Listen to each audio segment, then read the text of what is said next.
Lesson 32, Quotient theorem for square roots and congruent triangles. What you have to know is that if we have a square root of a fraction, it's the same as having a fraction of the square roots of each of the numbers. So in example 32.1, we can rewrite that as a fraction of 2 square roots. And now we're going to rationalize like we learned before, by multiplying by a special one, in this case, square root of 5 over square root of 5. When I multiply the top, which is the square root of 15, and then on the bottom is the square root of 25, which is 5, and that would be our answer. Now in example 32.2, we'll have the same. So I'm going to rewrite the exercise with writing a division. Then we have to rationalize both of them so that we don't have any roots in the denominators. Notice that the first one we have to multiply by the square root of 3 in both the top and the bottom, and the second one we have to multiply by the square root of 2. If we multiply these, it's going to be the square root of 6 over 3 with no square root, and the square root of 6 over 2 with no square root. Now remember, we cannot just add that because we don't have the same denominator. So now we have to make the same denominator by multiplying and finding the least common multiple, which in this case is 6, so we multiply by 2 and by 3. When we simplify this, we're going to have 2 square root of 6 over 6 and 3 square root of 6 over 6. Now that we have the same denominator, we can add the top, and they're also like terms. So it's going to be 5 square root of 6 over 6. And that's our answer. In this next example, we're going to do the same. We're going to rewrite by dividing what is in the numerator and what is in the denominator. Notice that the big number is going to stay in the numerator. Now we're going to rationalize both of the fractions so that we don't have any square roots on the bottom. Remember, we decide what to multiply by looking at the bottom, at the denominator. On the top, we are going to get 3 square root of 21 over 7.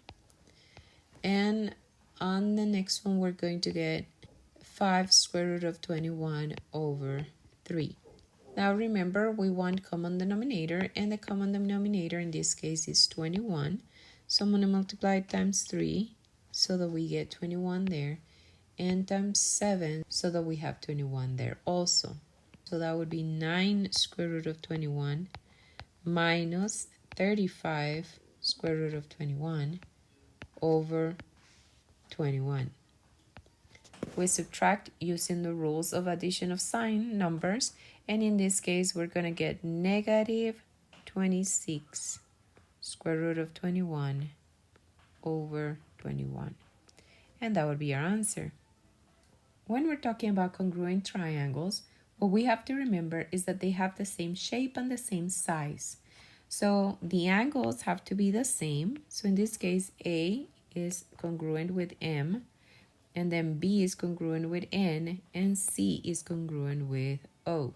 Another important thing is that the corresponding sides have to be congruent so that it is a congruent triangle.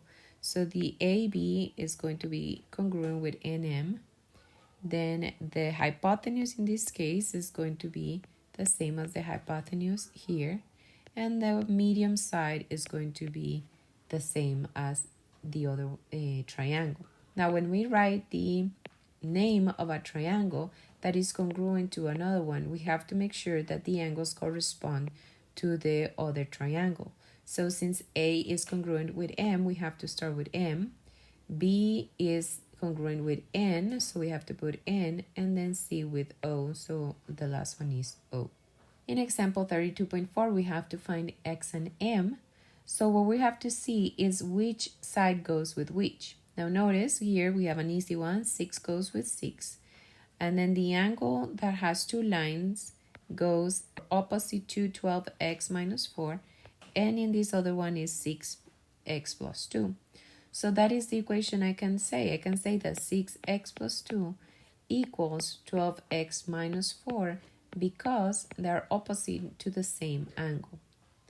So we're going to solve these and we're going to get negative 6x if we subtract 6x minus 12x. And then negative 6 if I pass in positive 2 to subtract.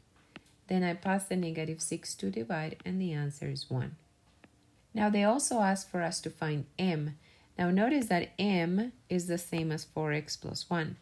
So if I multiply 4x plus 1, I am going to find the value of m, which in this case is 5, because 4 times 1, which is the value of x, plus 1 is 5. And that would be your answer. And that is that simple lesson. So go do some practice, and I'll see you in the next video.